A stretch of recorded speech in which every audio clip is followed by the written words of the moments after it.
Hello and welcome everybody to another episode of In the Field on the Reserve Pool Network.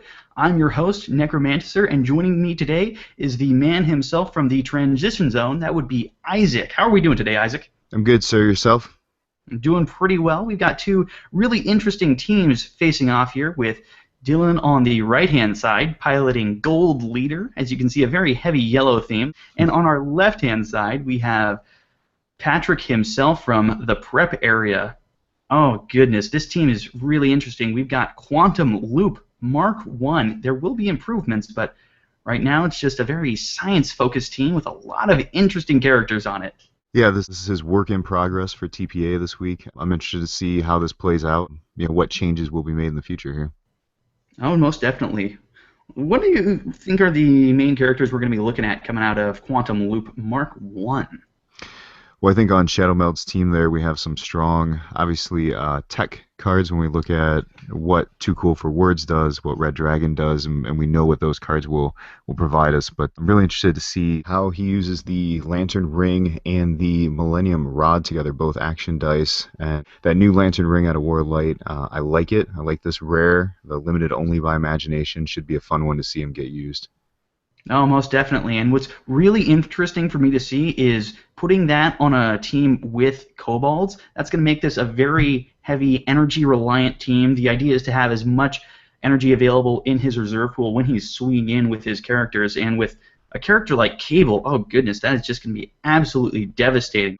We saw here Patrick did take his first turn one. He bought a kobold and a Jade, the Jennifer Lynn Hayden die. It's always nice to pick up those early kobolds. The faster you can get them on the field, the faster they can swarm and give you all those extra dice and energy, which is going to be really important. So on the Gold Leader team that Dylan is fielding, I have had a chance to play this a few times against him. He is pretty strong with the control. The Millennium Puzzle, the Wasp Global, the Loki, common from the Age of Ultron set. He's got ways, and obviously with the Super Rare Constantine, ways to slow down what his opponent wants to do.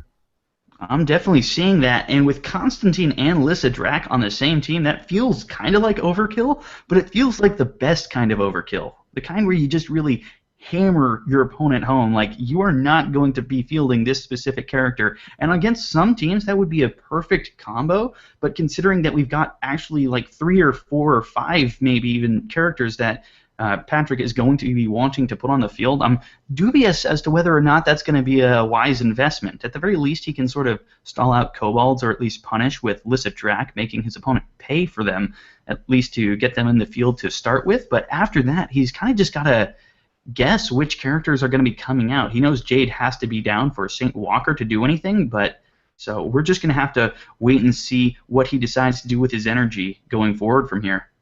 Absolutely. I'd agree. I like Lyssa Drac, but yeah, the 2-life thing may not come into enough of a concern for Patrick. They need to worry about it. I mean, we mentioned control, and there it is. We see that vulnerability being picked up, and alongside either the Wasp Global or the eventual Loki ability, that's going to be pretty much targeted removal time and again throughout the game, adding a little bit of prep and a little bit of clearing the field. And while it's not going to be super effective against a character like Jade, who is totally fine with being knocked out, it's still going to be nasty, especially if he can use it at the right time against certain characters like Cable, who cost a little bit to get and keep on the field. But, oof, perfect rolls, too. Yeah, absolutely. Rather stunning. On that last turn, Dylan was able to use Patrick's Red Dragon Global and get the first point of damage when he purchased that vulnerability. Red Dragon Global looks like it's going to be pretty popular in this matchup. Lantern Ring, probably going to be a purchase somewhere along the line. That Millennium Puzzle looks tasty. And with so many kobolds in the field without any sort of protection, I would be shocked to see that Cone of Cold stay on the card for the entire game. We're at least going to see one die purchased eventually. I almost guarantee it. And it's really going to do great things for keeping kobolds off the field and keep them from swarming at the right time. So. Absolutely. We just saw Patrick purchase his second St. Walker die. Looks like he's sitting tight with both his Jade, Kobold, and a couple sidekicks in the field. His field is pretty nasty in comparison to the single sidekick out on the right-hand side for Dylan, but that's really not the important part of his team. He wants to get that Lantern Ring, and he just hasn't rolled the right energy at the right time. But once he picks that up, that Kobold swarming in is going to deal a lot of damage, either attacking with St. Walker himself or a Kobold, depending. And the real nasty combo is going to come in when Cable gets out there, swings in, dealing damage with both bolts and fists for that Lantern Ring, as well as being able to pay bolts and use either of the Pump Global on Invulnerability or Cone of Cold to deal direct damage, just hammering home.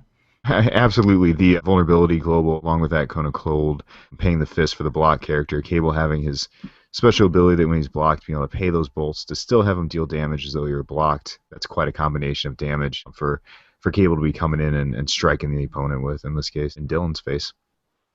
It's actually really funny to me to see some of the more meta options just being completely foregone here. That Wolverine's probably going to sit on his card the entire game because even though we have the Relentless Wolverine combo available, there's just going to be too many characters coming out and sitting on the field for Dylan, especially since this isn't a PXG game. And so getting those sidekicks out is a big deal. It might actually come to fruition eventually should Black Canary be purchased and played out, but it's just weird to see characters like that being brought to the table and completely forgone. Even the Kobolds, I amend that. We just saw all those Kobolds picked up and a Lantern Ring with the Red Dragon Global, so ouch. That was a big turn there for Patrick, purchasing the other 3 Kobolds along with that Lantern Ring, and he's only got 1 die in that bag, so there's going to be characters coming out here real soon. Hopefully he can set up the swarm for later, but the other really interesting thing that I notice about both of these teams is neither of them are bringing any of the more reasonable counter cards that have been released over the course of the sets. Like there's no Human Paladin, there's no Captain America, there's no even Ring of Magnetism on the field. Like it's strange to see how much both teams are focusing on just going aggro, building up their own offenses as opposed to kind of trying to accommodate for their opponents' strategies.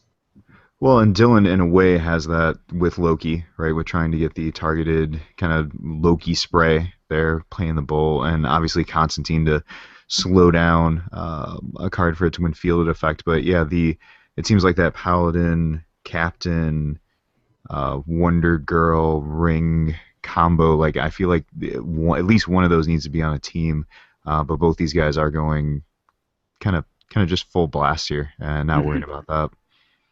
Yeah, it is weird, especially on a control team that's got something like Loki and Wasp, that you wouldn't see at least some sort of stalling counter card, but I suppose he just really wants to hit home and hit fast, and he might be able to pull that off, but he's going to need an interesting setup of characters for that. I'm not particularly seeing any explicit win condition coming out of his side like I am with Patrick, since Patrick has the Lantern Ring, the Cable ability, and just a ton of attackers hitting in. Out of Dylan's side, we mostly have Wolverine, but again, we're going to need to see Black Canary. Oh, and that is the Wolverine, but without Black Canary, it's going to be difficult to squeeze that through all the wall of sidekicks, so we're going to have to see some interesting plays coming out of his team in order to make that work. Yeah, I would have imagined at this point, or maybe next turn, that he's going to be looking to buy a Black Canary. Oh, and he's attacking with a Kobold here. And it's nice to get him off the field, put him back in the bag, give you that swarm for later. So yep. I understand the sentiment there, and it's going to work out. At least he gets to re-roll him for energy next turn. Absolutely.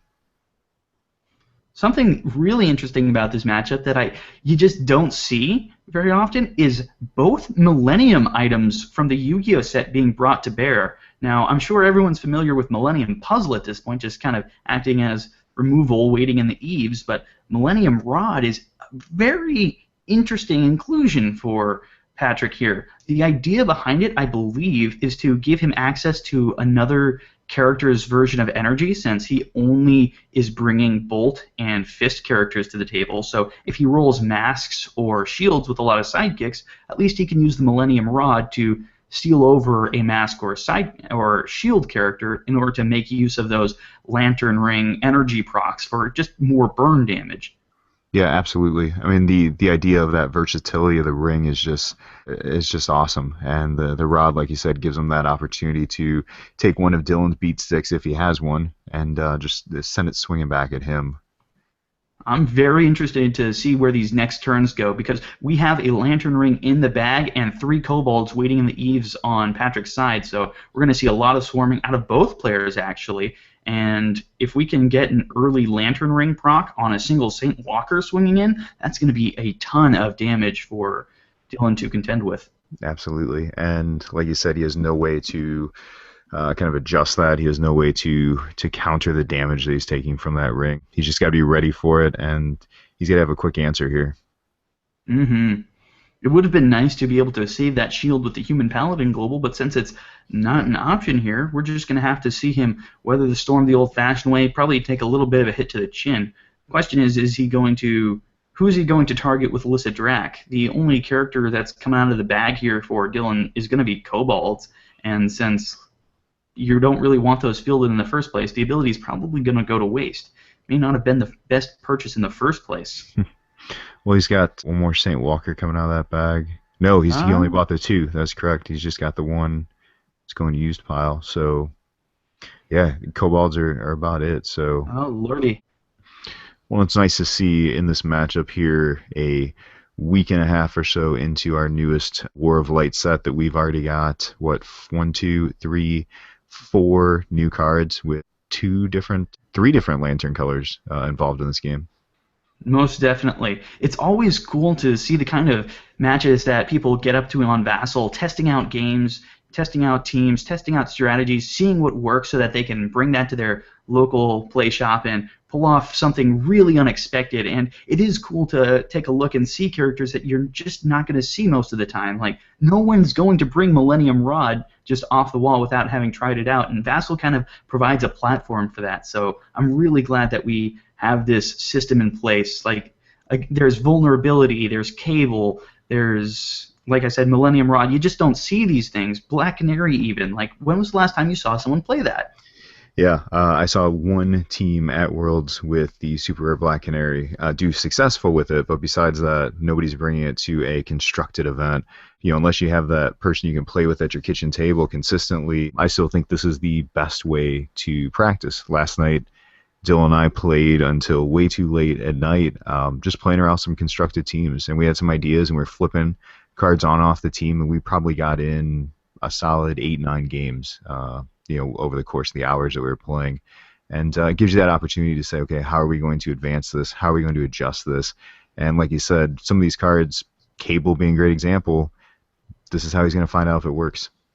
Oh, most definitely. And just going back to something you said in the beginning there, I've always thought that the super rare Black Canary was really worthwhile for her stats and her ability, and I think that you just mentioning that someone actually brought that to Worlds and did mildly successful felt like a real bit of vindication on my end. So I just appreciate hearing that from you.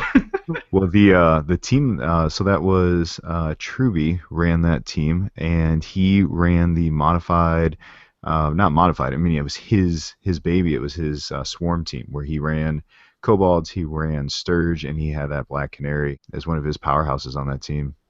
And he bought it and he played with it.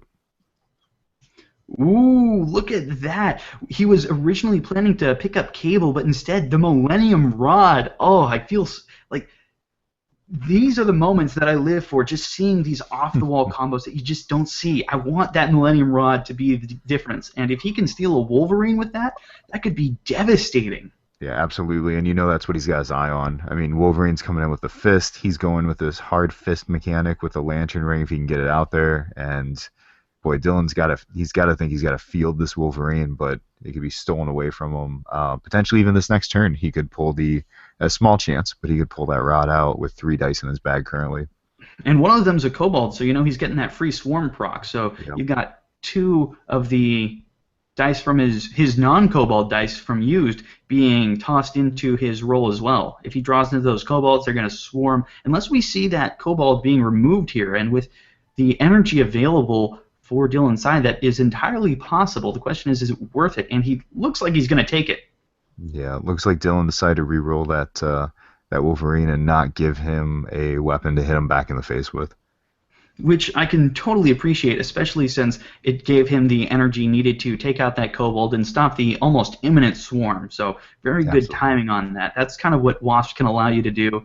It's not necessarily heavy control, but at least now he can name that character, the kobold with Lysidrak, get some free burn off since he knows that Patrick wants to field it, and so that's kind of what he wants to be doing here is knocking his opponent's characters off the field and making sure he's taking damage for them. Maybe pick up a Wasp sometime. So on Patrick's Mark 1 team here, the Quantum Loop, Jade is in the field and has been in the field, sitting there primarily for what use, do you think? Two reasons. One, cheap bolt character gives him an option if he can't pick up a cable in time, so he can always just have that there. But the other reason is to provide a Green Lantern for Saint Walker to be available. Otherwise, he'd have to use his sidekicks, since Saint Walker does have pretty reasonable stats. Going in at a 1, 3, or 5, he needs that Green Lantern in order to make use of it. And picking up the 2-cost Saint Walker as opposed to the 3-cost is almost definitely worth it from his perspective.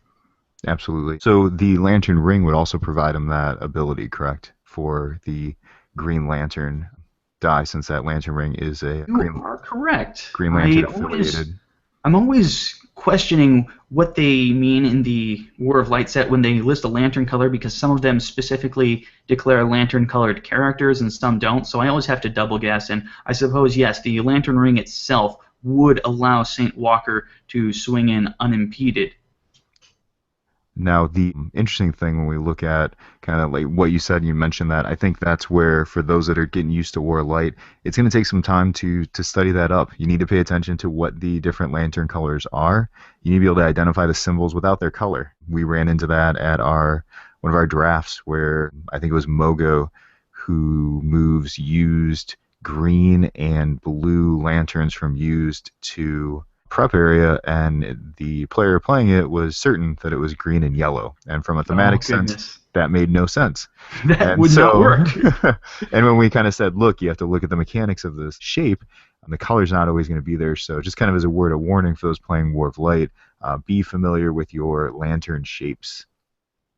Definitely. And we just saw a really tricky combo coming out here in that Patrick initially tried to cable global his opposing Kobold into blocking when he decided to swing with St. Walker, but there was a failure to pass priority, and instead what we saw was Dylan using Relentless on his own Kobold, keeping it nice and safe and in the field for another turn.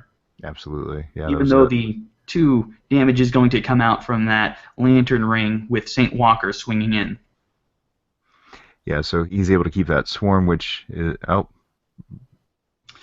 Sadly, that's kind of one of the options available. Once you use that Cable Global that's already dealt 1 damage, using a Wasp Global to follow it up is going to kill it off entirely. yep. So there goes his opportunity to swarm there. It's kind of sad, especially because we can clearly see it. Kobold Die is in the bag presently. It happens. We're definitely seeing a lot of anti-Kobold shenanigans out of both players, and that's what I like to see, because the Kobold is such a strong character for giving you so much energy. Having the ability to just kind of knock it back and forth is really important. Well, absolutely, and that's where we see the experience play with both of these guys to go, well, this little 1/1 or 1/2 character, seemingly useless, seemingly, oh, I could just ignore that.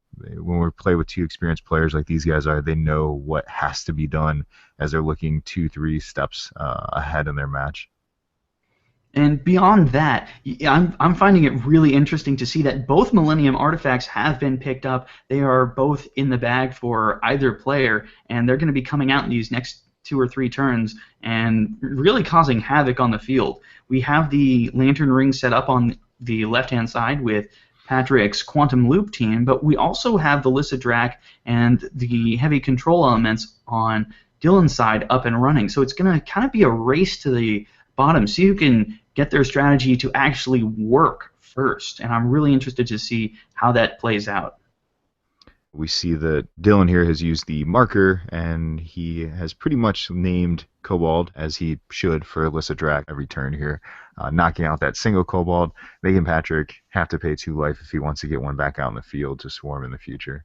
And vulnerability also offering in that little bit of prep. It's kind of painful since it pulled a Cobalt out of his bag, meaning that that's one less swarm proc he gets.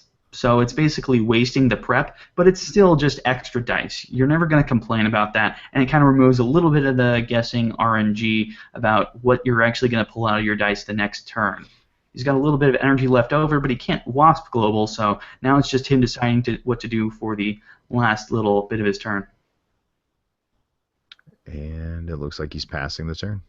Didn't want to pick up that Constantine. He's willing to just let the turn play out and see what Patrick can put on the board. Ooh. And there's our Millennium Rod. And while it does roll energy, that's not actually an awful idea. That is going to be 2 free damage out of that Lantern Ring, and you can also use it for Wasp Globals on your opponent's turn, since it's just free energy. Absolutely. That is a lot of fist. Let's see, that's going to be a minimum of 4 damage coming out if he decides to swing in with his Saint Walker. Sadly, that Kobold did not make it to the field, but these things happen. And he's passing priority. Making sure to pass priority this time, since they had issues with that last turn. So. Well, it's these seasoned players. We do see the Wasp Global coming out just for some chip damage. He had the energy in line, and now we're going to be seeing 4 damage coming back to the other side via that Lantern Ring. Oh, I'm just imagining how different this game would play out if there was a human Paladin on the field, since that Shield Global would be getting used left and right. Absolutely. I can't imagine that is not a staple for a lot of teams moving forward. Unless you have the Lantern Ring, it would probably not be in your best interest to bring it for your opponent. And there we see him adding the Wasp Global on top of it all. Insult to injury, since he knows he's got that 4 spare fist energy waiting around. He is getting double blocked on Saint Walker, triple block even, so he's making sure Saint Walker is going down. But he had to declare blockers before globals were declared, so we need to back that up a sec.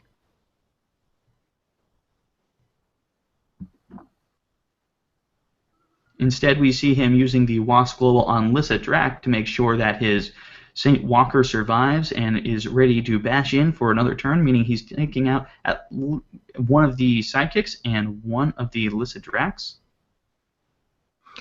So if you're sitting there as Dylan with your couple of characters, do you block Saint Walker at that point, or do you just let him through it and go over to you? I let him through. I clutter my opponent's bag. He has no buffs. That's one shield character off the field. Honestly, if I'm him, I pick up Black Canary and really prey on that Wolverine, because Wolverine can do upwards of 10, 12 damage swinging in alone, and all you need to do is field that Black Canary and you are set.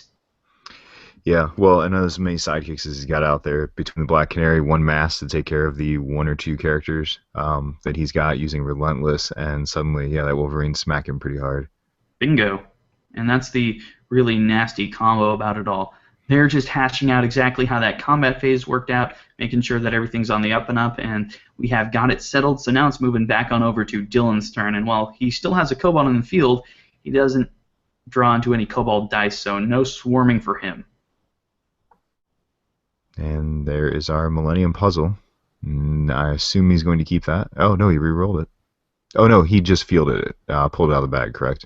Yes, that was simply the draw. That's why I was on its level 1 face. But I'm really interested to see if he picks up that Black Canary, maybe goes for a Wasp, but he doesn't have the right energy for it. He's got a lot of masks, but not quite enough to swing in with anything. So he's probably going to have a pretty hefty reroll here, see what he pulls out. Oh!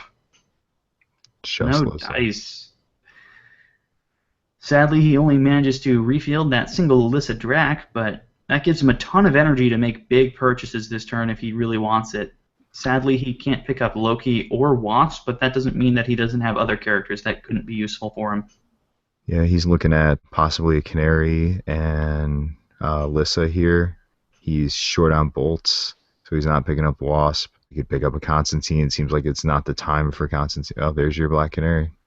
With that Wolverine available, it's going to give him something to actually deal the lethal damage that he needs to, because right now he's kind of taking a beating from that Lantern Ring, and the only recourse he has is a little bit of chip damage from Melissa Drac. But if he can swing in on a level 3 Wolverine and get that in for damage with a Black Canary plus double Relentless, that's going to even the score by a lot and put the game at a very close position where you could win the game just by Wasp globals from there. So it's still anybody's game to win or lose at this point.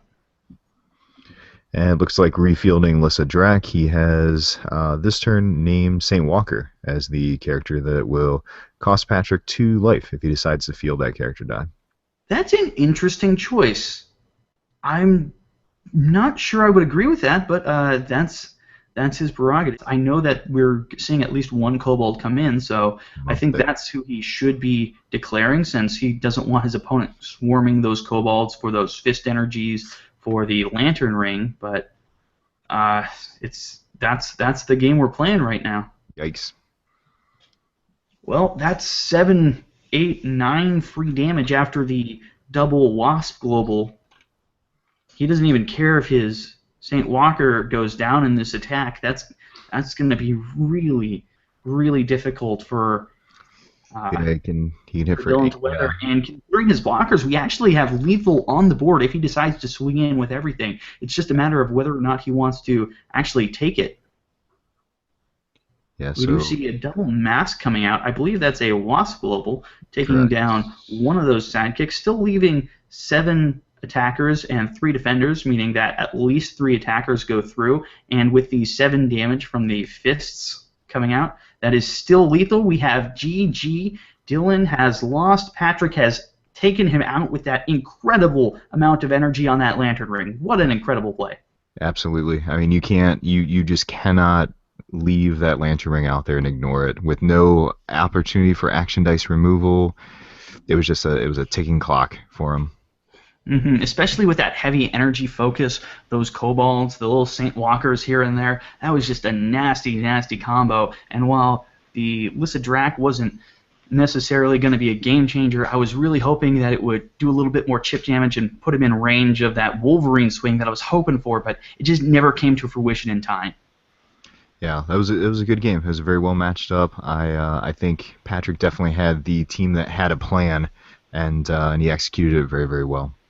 No, I'm definitely impressed by both players. I really liked seeing both the Millennium Puzzles brought onto the field, but enough of that. Let's talk with our players and kind of see what we had going on and what was going through their heads at the time. Absolutely. Patrick, you there? I am. Hey, what's up? Well, we just saw a really interesting match with a lot of cards that we just were not expecting to see, a lot of new cards, and I really want to hear, what was your thought process when making your new Quantum Leap Mark 1 team? So I really wanted to use the cable that I, recently acquired during a Rainbow Draft weekend. Little humble brag there, or not so humble brag, whatever. Not so humble brag. But yeah, no, I mean, I wanted to put him on a team. I think last week I put Joker on a team and didn't really highlight that it was the Rainbow Draft Weekend Joker, but he's on the Wonder Dead team. I wanted to make Cable work because I looked at him and I'm like, wow, that's a really good ability on a relatively quality die. At least a relatively, I can pay for it and not feel like I overpaid that much because the ability is so good. The problem is it's just an expensive ability to trigger, but if you look at it from the perspective of I only need to do it once to close out the game, then he's a really solid card if you combo it with Cone of Cold. And as RJ will tell you, Cone of Cold is one of my favorites.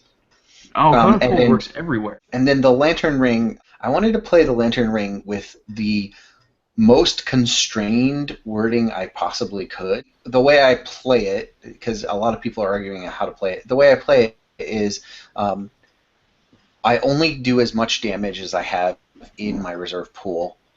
If that character attacks. So like if I had two fist characters, I wouldn't do twice what I had, right? So on that last turn, if I was attacking with two fist characters, I wouldn't do 14 damage with the ring.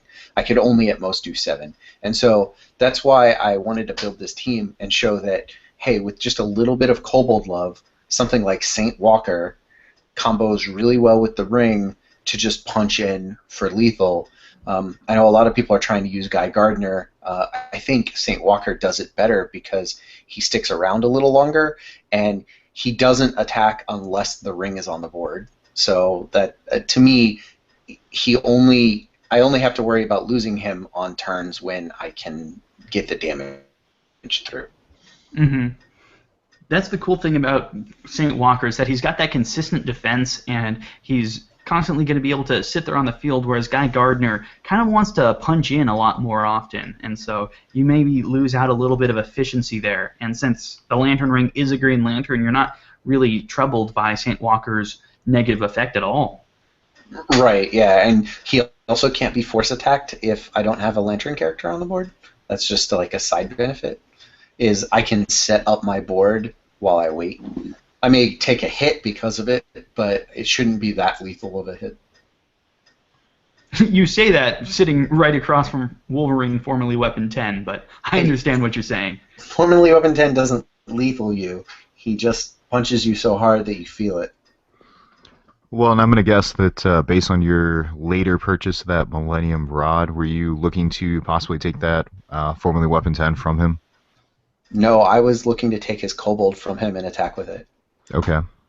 Because it would mean I missed my Kobold, and I would thus have a bunch of fists, and by stealing his Kobold, A, it removes the Kobold from the board because he either blocks or attack or lets it through, and B, so the Millennium Rod acts as Kobold removal, and B, it would be one of my fist characters attacking, so it would also trigger the Lantern Ring. So all the Kobolds I missed that turn would trigger off of that Kobold that I stole. Okay, so you're basically paying them as energy in order to kind of make the most out of a bad situation. Yeah, so I bought the Millennium Rod because I didn't have another fist character to really buy, and I could have bought Cable, but I hadn't bought enough Jade to really power in Cable's like win attack ability, and admittedly I had a bunch of sidekicks on the board, but there was a point where I had so many sidekicks on the board it was really hard for me to actually get the bolts to trigger the Iceman Global. So I decided to stick with the fists, and by buying the Millennium Rod, it's basically a 6-cost guaranteed fist character because Dylan was always fielding his Kobold. He was always had a fist character on the board for me to steal. Yeah, and that's, so it was a reliable guaranteed, I will always have a fist character when I need it if I get the rod out. Clearly it worked out for you. I was really impressed by this team's performance, and I just want to ask one last question. What do you think was like the real turning point where you took control of this game? When I re-rolled on turn 2 and got 2 sidekicks and was able to start walling with sidekicks. And I just love that you can look at my back bag all the way to the start of the game, and it all comes down to those sidekicks. And I think that's one of the really interesting parts about playing games without PXG is having those sidekick walls be a really important source of churn. Exactly. Well, let's head over to Dylan. You played a valiant game, you got some damage in, and you got some pretty big characters playing around, but you never quite swung in for that big hit I was looking for off of Wolverine. What do you think could have allowed you to maybe squeeze in a little bit more damage over the course of the game? I think a good analogy for this game is I literally brought a knife to a gunfight. I brought Wolverine to a fight against a Green Lantern barrage of Lantern Ring barrage. I definitely think that maybe my focus should have been a little bit different, neutering his team by taking Jade instead of worrying about his ramp as much. I know there was a couple turns when I grabbed vulnerability and popped it off to clear off a Kobold that was a level 3 because I couldn't clear it with a Wasp. But I think strategically I should have taken that out and hoped that he just didn't reroll that Jade, or if he did, at least make him pay for it because I knew he needed to have that on the field in order to make his St. Walkers viable. That was a tough game. And I was feeling for you, but I really thought that maybe you could get that Black Canary out on a turn when you had Wolverine set up and swing in for like 8, 9, 10, 12 damage no matter what, because having that free field, that's the one great thing about Black Canary is you can play her down and she doesn't need to attack, so you can still get that when attacking a lone proc off on Wolverine. Yeah, I definitely feel like I bought her too late in the game for it to really matter.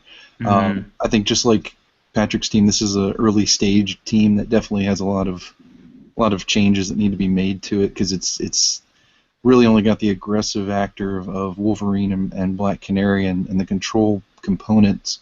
With the meta changing, I think more towards action needs a way to counter that. It's just if I don't have the removal to take care of that action die, I'm really up the creek. Now, if you could take a look at your team, Dylan, right now, and you had to say, okay, if I'm going to replay this, I'm going to take this character off, and I'm going to add this character. What are you seeing? What do you wish you had when you were playing? I honestly wish I had taken Loki off this team. I don't really feel that I'm already using the combo of Wasp and Vulnerability to really activate that and remove what I need to, and the control component he gives you, I think, is maybe not worth it on this team in terms of the speed I need to get going and really get to my win condition, which is getting Wolverine out, clearing the board, hitting him in the face, and then just controlling his board by keeping things off of it or at least making him pay for it with Alyssa Drac. And Constantine, really, like I said, in this game, I had a lot of cards that were basically dead to me. Constantine being that he's there for the when field is, and he doesn't have any when fielded effects really. And then Wasp is essentially there just for Professor X matchups. So then, I make him pay for using those globals. And on his side, he used a couple globals, but in the end, I didn't feel like it was enough to really make the difference. I don't think he would have questioned, using the Cable global once, or even using that Iceman global, since he only has to pay a bolt to yield multiple bolts. So. Yeah, and you both put the Wasp global to use a few times, both to your advantage to kind of get some of that targeted removal off. But I think from what we were talking about during the game, the prevalence of the action dice that we expect to see, maybe not Millennium Rods, but that Lantern Ring is something that has to be contested. And if you see it on the other side of the field, you're on a time clock. You've got X amount of moves before, if they set up and they set up well, before that thing just blows up. And if you don't have a way to remove it, we're looking at a quick team that's got to get in and get the job done. I think Patrick touched on the latest TPA episode about some different action die removal cards, and Warlight drafting. Blease is, if you get the rare, is probably a great pickup for you. But when we start looking at constructed play, Breaker's got to get looked at as a good fist character in there to get the job done as well. Great. Anything else, Dylan, from your team here? No, but I look forward to the next match, Shadow. It's always great to see you two warring back and forth. The title is going to shift over to the left-hand side for today, but I'm sure that we'll see another shift here in the near future. Yeah, definitely next time, Dylan, I will still stomp you into the ground. No, there's that humility coming out of our Patrick once again. Well, thank you all so much for watching. This has been In the Field on the Reserve Pool Network. I hope you'll visit us next time. Thank you for watching.